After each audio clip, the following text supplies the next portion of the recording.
ಸ್ನೇಹಿತರೆ ನಮಸ್ಕಾರ. ನಾನು ನಿಮ್ಮ ರಾಕೇಶ್ ಆರುಂಡಿ. ಬೆಳಗಾವಿ MES ಪುಂಡರ ಹಾವಳಿ ಹೇಗಿದೆ, ಕನ್ನಡಕ್ಕೆ ಎಷ್ಟರ ಮಟ್ಟಿಗೆ ದ್ರೋಹ ಆಗ್ತಾ ಇದೆ, ಕನ್ನಡಿಗರ ಮೇಲಿನ ದೌರ್ಜನ್ಯ ಯಾವ ರೀತಿಯಾಗಿದೆ ಅನ್ನೋದನ್ನು ಮತ್ತೊಮ್ಮೆ ನಾವು ಸಾಕ್ಷಿ ಸಮೇತ ಎಕ್ಸ್ಪ್ಲೇನ್ ಮಾಡಬೇಕಾಗಿಲ್ಲ. ಅದೆಲ್ಲವೂ ಕೂಡ ನಿಮಗೆ ಗೊತ್ತಿರೋದೆ. ಆದರೆ ನಮ್ಮ ಕೆಲವು ರಾಜಕೀಯ ನಾಯಕರಿದ್ದಾರಲ್ವ, ತಮ್ಮ ರಾಜಕೀಯ ಬೇಳೆಯನ್ನು ಬೇಯಿಸ್ಕೊಳ್ಳೋದಕ್ಕೆ ಹೇಗೆ ನಮ್ಮ ಭಾಷೆಯ ನೆಪ ಇಟ್ಕೊಂಡು ಎಷ್ಟರ ಮಟ್ಟಿಗೆ ಕಳ್ಳಾಟ ಆಡ್ತಾರೆ ಅನ್ನೋದಕ್ಕೆ ಸಾಕ್ಷಿ ಸಮೇತವಾಗೇ ಇಟ್ಟು ಮಾತನಾಡಲಿಕ್ಕೆ ಬಂದಿರೋದು. ಬೆಳಗಾವಿ ಭಾಷೆ ಗಡಿ ಸಮಸ್ಯೆ ಅದು ಇವತ್ತಿಂದಲ್ಲ. ಆದರೆ ಇದೀಗ ಬೆಳಗಾವಿ ಕೊತ ಕುದೀತಾ ಇದೆ. ಯಾವ ವಿಷಯಕ್ಕೆ ಹೋರಾಟಗಳು ನಡೀತಾ ಇದೆ ಅನ್ನೋದು ಕೂಡ ನಮ್ಮ ರಾಜಕೀಯ ನಾಯಕರಿಗೂ ಕೂಡ ಸ್ಪಷ್ಟವಾಗಿ ಗೊತ್ತಿದೆ. ಆದರೆ ಇಂತಹ ಹೊತ್ತಲ್ಲೂ ಕೂಡ ತಮ್ಮ ರಾಜಕೀಯ ಲಾಭಕ್ಕಾಗಿ ರಾಜಕೀಯ ನಾಯಕರು ಯಾವ ಮಟ್ಟಿಗೆ ಎಷ್ಟರ ಮಟ್ಟಿಗೆ ಕೀಳು ಮಟ್ಟಕ್ಕೆ ಇಳಿತಾರೆ ಅಂದುಬಿಟ್ರೆ ಅದಕ್ಕೊಂದು ಸಾಕ್ಷಿ ಸಮೇತವಾಗಿ ನಾನು ಮಾತನಾಡಲೇಬೇಕಾಗತ್ತೆ. ಇದೇ ಸಚಿವೆಯಾಗಿರ್ತಕ್ಕಂಥ ಲಕ್ಷ್ಮೀ ಹೆಬ್ಬಾಳ್ಕರ್ ಅವರು ತಮ್ಮ ರಾಜಕೀಯ ಲಾಭದ ಉದ್ದೇಶಕ್ಕೋಸ್ಕರ ಮರಾಠಿಯಲ್ಲೇ ಭಾಷಣ ಮಾಡಿ ಕನ್ನಡಿಗರಿಗೆ ಅನ್ಯಾಯ ಮಾಡ್ತಿದ್ದಾರೆ ಅನ್ನೋ ಆರೋಪಗಳು ಬಲವಾಗಿ ಕೇಳಿ ಬರ್ತಾ ಇರೋದು. ಕನ್ನಡ ದ್ರೋಹಿ ಹೆಬ್ಬಾಳ್ಕರ್ ಅಂತ ಜನಾಕ್ರೋಶ ಕೂಡ ವ್ಯಕ್ತವಾಗ್ತಾ ಇದೆ. ಈಗಾಗಲೇ ಎಕ್ಸ್ ಖಾತೆಯಲ್ಲಿ ಕನ್ನಡ ದ್ರೋಹಿ ಹೆಬ್ಬಾಳ್ಕರ್ ಅನ್ನೋ ಹ್ಯಾಶ್ಟ್ಯಾಗ್ ಕೂಡ ಟ್ರೆಂಡಿಂಗ್ನಲ್ಲಿದೆ. ಕನ್ನಡ ಮಾತನಾಡಿ ಅಂತ ಹೇಳಿದ್ದಕ್ಕೆ ಒಬ್ಬ ವ್ಯಕ್ತಿಯ ವಯಸ್ಸನ್ನು ಕೂಡ ಲೆಕ್ಕಿಸದೆ ಇದೇ ಮರಾಠಿ ಪುಂಡ್ರು ಕಂಡಕ್ಟರ್ ಮೇಲೆ ಹಲ್ಲೆ ಮಾಡಿದಂಥ ಊರಿನಲ್ಲಿ ಒಬ್ಬ ರಾಜಕೀಯ ಸಚಿವೆ ಲಕ್ಷ್ಮೀ ಹೆಬ್ಬಾಳ್ಕರ್, ಮಹಿಳಾ ಮತ್ತು ಮಕ್ಕಳ ಕಲ್ಯಾಣ ಅಭಿವೃದ್ಧಿ ಇಲಾಖೆಯ ಸಚಿವೆಯಾಗಿರ್ತಕ್ಕಂಥ ಲಕ್ಷ್ಮೀ ಹೆಬ್ಬಾಳ್ಕರ್ ಅವರು ಮರಾಠಿ ಪ್ರೇಮವನ್ನು ಮೆರೆದಿರೋದು, ಅದು ಕೂಡ ಇಂತಹ ಹೈ ವೋಲ್ಟೇಜ್ ಸಮಯದಲ್ಲಿ ಕೂಡ ಈ ಥರದ ವರ್ತನೆ ಅವರಿಂದ ನಡೆದಿರೋದು. ಸದ್ಯ ಸಚಿವರ ವರ್ತನೆ ವಿರುದ್ಧವಾಗಿ ವ್ಯಾಪಕ ಆಕ್ರೋಶ ಕೂಡ ವ್ಯಕ್ತವಾಗ್ತಾ ಇದೆ. ಕೇವಲ ಅವರ ಉದ್ದೇಶ ಇಷ್ಟೇ, ವೈಯಕ್ತಿಕ ಲಾಭ, ಅವರ ರಾಜಕೀಯ ಲಾಭ, ಆ ಉದ್ದೇಶಗಳನ್ನ ಇಟ್ಕೊಂಡೇ ಅವ್ರು ಏನು ಬೇಕಾದರೂ ಮಾಡ್ತಾರೆ. ಎಂತಹ ಓಲೈಕೆ ರಾಜಕಾರಣ ಮಾಡೋದಕ್ಕೂ ಕೂಡ ಹೇಸೋದಿಲ್ಲ ಅನ್ನೋದಕ್ಕೆ ಇದು ಪ್ರತ್ಯಕ್ಷ ಸಾಕ್ಷಿಯಾಗಿ ನಿಲ್ಲುತ್ತೆ. ಆ ತರಹದ ಟೀಕೆಗಳು ಕೂಡ ಈ ಕೇಳಿ ಬರ್ತಾ ಇರೋದು. ಈ ಮರಾಠಿ ಪುಂಡರ ದೌರ್ಜನ್ಯದ ಕೇಸ್ಗಳೇನ ಇದು ಹೊಸದೇನಲ್ಲ. ಅದನ್ನು ತೀವ್ರವಾಗಿ ಖಂಡಿಸಬೇಕಾದಂಥ ನಮ್ಮ ರಾಜಕೀಯ ನಾಯಕರು ಮಾಧ್ಯಮಗಳ ಮುಂದೆ ಮಾತನಾಡಬೇಕಾದ್ರೆ ಮಾತ್ರ ನಮ್ಮ ಕನ್ನಡಿಗರಿಗೆ ಅನ್ಯಾಯವಾಗೋಕ್ಕೆ ಬಿಡೋದಿಲ್ಲ.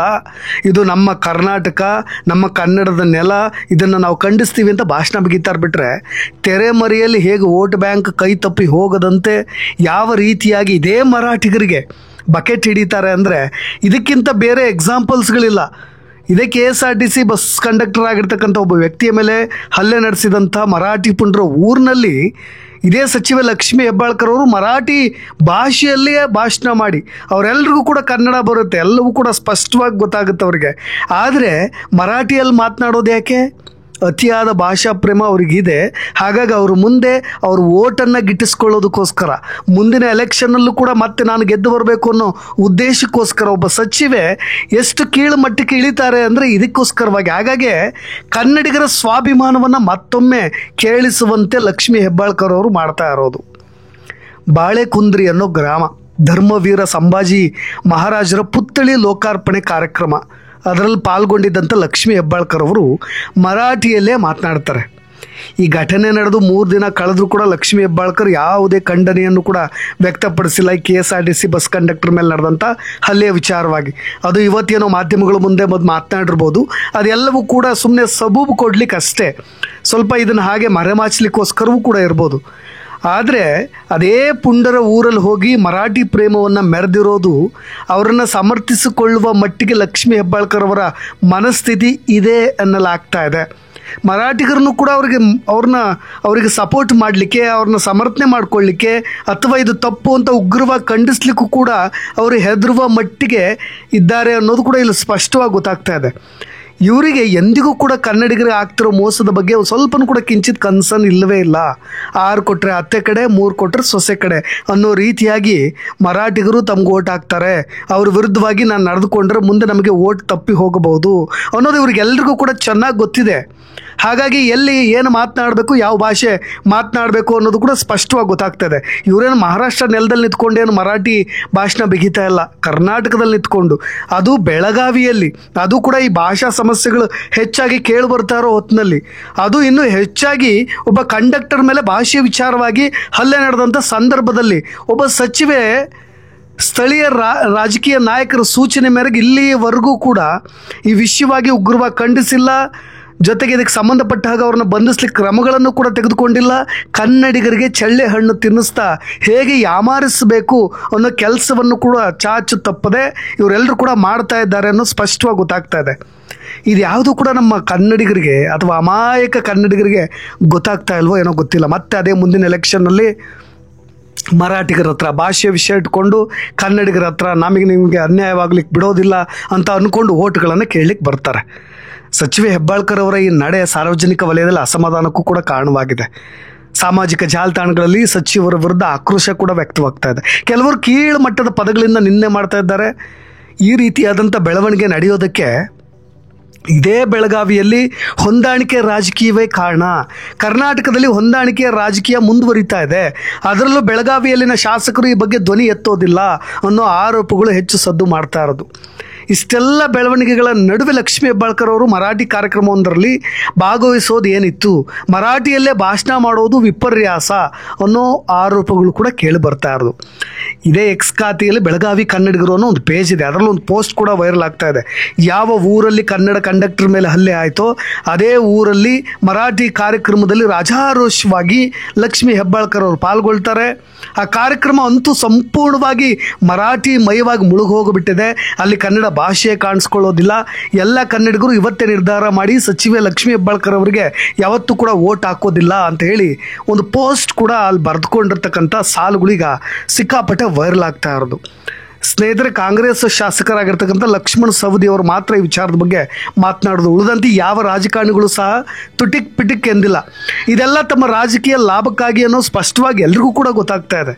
ಕನ್ನಡಿಗರು ಮಾತ್ರ ಬೇಸರವನ್ನು ವ್ಯಕ್ತಪಡಿಸೋದು ಬಿಟ್ಟರೆ ಇನ್ನೇನು ಮಾಡಲಿಕ್ಕೆ ಅವಕಾಶವೇ ಇಲ್ಲ ಅನ್ನೋ ಹಾಗಾಗ್ಬಿಟ್ಟಿದೆ. ಯಾಕೆಂದರೆ ಯಾವುದೇ ಗಲಭೆ ಅಥವಾ ಗಲಾಟೆಗಳು ಕನ್ನಡಿಗರಿಂದ ಬೆಳಗಾವಿಯಲ್ಲಿ ಪ್ರಾರಂಭವಾಗಿರ್ತಕ್ಕಂಥ ಉದಾಹರಣೆಗಳೇ ಇಲ್ಲ. ಇಲ್ಲಿ ಕನ್ನಡಿಗರ ಮೇಲೆ ವಿನಾಕಾರಣ ಹಲ್ಲೆಗಳು ನಡೀತಾನೆ ಇರುತ್ತೆ. ರಾಜಕಾರಣಿಗಳು ಕೂಡ ಧ್ವನಿ ಎತ್ತೋದಿಲ್ಲ. ಇದೇ ಪರಿಸ್ಥಿತಿ ಮುಂದುವರೆದ್ರೆ ಕನ್ನಡಿಗರು ಈ ರಾಜಕಾರಣಿಗಳಿಗೆ ತಕ್ಕ ಪಾಠವನ್ನು ಕಲಿಸಬೇಕಾಗತ್ತೆ. ಕಮೆಂಟ್ಸ್ಗಳ ಬಗ್ಗೆ ಹೇಳ್ಬಿಡ್ತೀನಿ ನಾನು, ನಾಚಿಕೆ ಆಗಬೇಕು ನಿಮಗೆ ಅಂತ. ಇದೇ ಲಕ್ಷ್ಮೀ ಹೆಬ್ಬಾಳ್ಕರ್ ಅವರು ಕುರಿತಾಗಿ ಆ ಪೋಸ್ಟ್ನ ಕೆಳಗೆ ಹಾಕಿರ್ತಕ್ಕಂಥ ಕಮೆಂಟ್ಸ್ಗಳು. ಕರ್ನಾಟಕ ರಾಜ್ಯದ ಮಂತ್ರಿಯಾಗಿ ಕನ್ನಡಿಗ ಕಂಡಕ್ಟರ್ ಮೇಲೆ ಹಲ್ಲೆ ಆಗಿದೆ, ಅದಕ್ಕೊಂದು ಸ್ವಲ್ಪ ಸೌಜನ್ಯಕ್ಕೂ ಸಾಂತ್ವನವನ್ನು ಹೇಳಿಲ್ಲ. ಆದರೆ ಅದೇ ಊರಲ್ಲಿ ಇನ್ನೊಂದು ಮರಾಠಿ ಕಾರ್ಯಕ್ರಮದಲ್ಲೂ ಭಾಗವಹಿಸ್ತೀರಿ. ಅಲ್ಲಿರುವ ಕನ್ನಡಿಗರು ಮುಂಬರ್ತಕ್ಕಂಥ ಜಿಲ್ಲಾ ಪಂಚಾಯತ್ ತಾಲೂಕ್ ಪಂಚಾಯತ್ ಚುನಾವಣೆಯಲ್ಲಿ ಕನ್ನಡಿಗರ ತಾಕತ್ತನ್ನು ತೋರಿಸ್ಬೇಕಾಗತ್ತೆ ಅಂತ. ಇದೇ ಬೆಳಗಾವಿ ಭಾಗದಲ್ಲಿ ಮಹಾರಾಷ್ಟ್ರದಿಂದ ವಲಸೆ ಬರೋರಿಗೆ ಕಡಿವಾಣ ಹಾಕಿ ಯಾವಾಗ ಕನ್ನಡಿಗರ ಸಂಖ್ಯೆ ಹೆಚ್ಚಾಗುತ್ತೋ ಆಗ ಇವರೇ ಕನ್ನಡಕ್ಕೆ ಜೈ ಅಂತಾರೆ ಅಂತಲೂ ಕೂಡ ಕೆಲವೊಂದಿಬ್ಬರು ಆಕ್ರೋಶವನ್ನು ಕೂಡ ಹೊರ ಹಾಕಿರೋದು. ಬೆಳಗಾವಿಯಲ್ಲಿ ಮರಾಠಿ ಬಹುಸಂಖ್ಯಾತರಾದಂಥ ಕಾರಣದಿಂದಲೇ ಮೇಯರ್ ಆಗಿರ್ಬೋದು, ಕೌನ್ಸಿಲರ್ ಆಗಿರ್ಬೋದು, ಶಾಸಕರಾಗಿರ್ಬೋದು, ಸಂಸದರು ಎಲ್ಲರೂ ಕೂಡ ಮರಾಠಿ ಭಾಷೆಯಲ್ಲೇ ಚುನಾಯಿತರಾಗ್ತಾರೆ. ನೀವೆಲ್ಲರೂ ಕೂಡ ಬುದ್ಧಿ ಕಲಿಬೇಕು. ಜೊತೆಗೆ ಇಂತಹ ಕನ್ನಡ ದ್ರೋಹಿ ಕರ್ನಾಟಕ ಮಹಿಳಾ ಮತ್ತು ಮಕ್ಕಳ ಕಲ್ಯಾಣ ಸಚಿವೆಯಾಗಿರ್ತಕ್ಕಂಥ ಲಕ್ಷ್ಮೀ ಹೆಬ್ಬಾಳ್ಕರ್ ಅವರಿಗೆ ಮುಂದಿನ ಚುನಾವಣೆಯಲ್ಲಿ ಸರಿಯಾಗಿ ಪಾಠವನ್ನು ಕಲಿಸಬೇಕು ಅನ್ನೋ ಮಾತುಗಳು ಕೂಡ ಕಮೆಂಟ್ಸ್ ಮುಖಾಂತರ ಹೊರಹಾಕಿರೋದು. ಲಕ್ಷ್ಮಿ ಅವರೇ, ನಿಮಗೆ ಕನ್ನಡಿಗರ ಮತ ಕೇಳೋ ಯಾವುದೇ ನೈತಿಕತೆ ಇಲ್ಲ. ಇವರಿಗೆ ಮತ್ತೊಮ್ಮೆ ಕರ್ನಾಟಕದ ವಿಧಾನಸೌಧದಲ್ಲಿ ಕೂರೋ ಹಕ್ಕು ಯಾವುದೇ ಕಾರಣಕ್ಕೂ ಸಿಗಬಾರ್ದು. ಆ ರೀತಿಯಾಗಿ ಪಾಠ ಕಲಿಸಿ. ಇವರು ಮತ್ತೆ ಗೆದ್ದರೆ ಅದು ಕನ್ನಡಿಗರಿಗೆ ತಮಗೆ ತಾವೇ, ಈ ಕನ್ನಡಿಗರು ತಮಗೆ ತಾವೇ ತಮ್ಮ ಮನೆಯಲ್ಲೇ ಮಾಡಿಕೊಂಡಂತೂ ದೊಡ್ಡ ಅವಮಾನವಾಗುತ್ತೆ ಅಂತ. ಇಷ್ಟೆಲ್ಲ ಬೆಳವಣಿಗೆಗಳ ನಂತರ ಜನರು ತಮ್ಮ ಆಕ್ರೋಶವನ್ನು ವಿವಿಧ ರೀತಿಯಾಗಿ ಹೊರ ಹಾಕ್ತಾ ಇರೋದು. ಅದೇನೇ ಇರಲಿ, ನಮಗೂ ಕೂಡ ಅದು ಹಾಗೆ ಅನಿಸ್ಬಿಡುತ್ತೆ. ಯಾಕೆಂದರೆ ಈ ಥರದ ಸಂದರ್ಭದಲ್ಲೂ ಕೂಡ ಕೇವಲ ರಾಜಕೀಯ ಲಾಭದ ಉದ್ದೇಶಕ್ಕೋಸ್ಕರ ನೆಕ್ಸ್ಟ್ ಎಲೆಕ್ಷನ್ನಲ್ಲೂ ಕೂಡ ಗೆದ್ದು ಬರಲಿಕ್ಕೋಸ್ಕರ ಹೇಗೆ ಓಲೈಕೆ ರಾಜಕಾರಣವನ್ನು ಕೂಡ ಮಾಡ್ತಾರೆ ಅನ್ನೋದು. ಸ್ನೇಹಿತರೆ, ನಿಮ್ಮ ಅಭಿಪ್ರಾಯ ಕೂಡ ಇಂಪಾರ್ಟೆಂಟ್ ಆಗುತ್ತೆ. ಕಮೆಂಟ್ ಬಾಕ್ಸ್ನಲ್ಲಿ ತಿಳಿಸಿ ಅಂತ ಹೇಳ್ತಾ ಇನ್ನಷ್ಟು ಸುದ್ದಿಗಳೊಂದಿಗೆ ಮತ್ತೆ ಬರ್ತೀನಿ. ಧನ್ಯವಾದ.